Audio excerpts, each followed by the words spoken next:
Hoosiers have seen their property tax bills rise over the past 2 years. To provide relief, lawmakers are considering new legislation to cut these taxes. On the surface, this might sound good, but what's the best solution? Property taxes help fund essential services like police, fire departments, and road maintenance, so cutting too much could have serious consequences. Let's take a closer look at why tax bills have gone up and why a balanced, targeted approach is the best way forward. Indiana uses a market-based assessment system, meaning property values are assessed based on their current market value in use. When home prices rise, so do assessments. But here's a key fact: higher assessments don't automatically mean higher tax rates.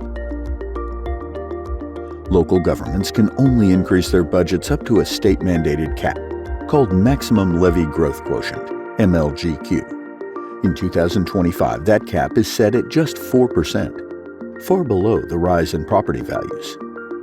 And thanks to property tax caps passed in 2008, homeowners will never pay more than 1% of their home's assessed value in property taxes. So why have tax bills gone up? The answer lies in two major factors. A hot real estate market during the pandemic drove home values up nationwide. Levy increases in the few funds not controlled by the state MLGQ, such as debt and school referenda. With rising property values, assessments increased. But local governments didn't cause this. They are legally bound by the MLGQ cap and can only adjust tax rates based on inflation and rising service costs. It's easy to assume tax increases mean local governments are spending more, but that's simply not true. There are state-level controls on how much cities and towns can collect through property taxes. Most local budgets have only grown at or below the rate of inflation. Meanwhile, the cost of public safety, infrastructure, and other critical services has outpaced revenue growth, forcing cities and towns to stretch their budgets while still delivering high-quality services. Cutting property taxes might seem like an easy fix, but without a balanced approach, it comes at a cost. Infrastructure maintenance could suffer, impacting road upkeep, plowing, and sidewalk improvements, replacement of parks equipment, mowing green spaces, reduced code enforcement efforts, and elimination of quality-of-place programs and services. Public safety could be at risk with funding for fewer officers, slower firefighting response times, and fewer dispatches. Additionally, past tax cuts, mandates, and inflation have already constrained local budgets.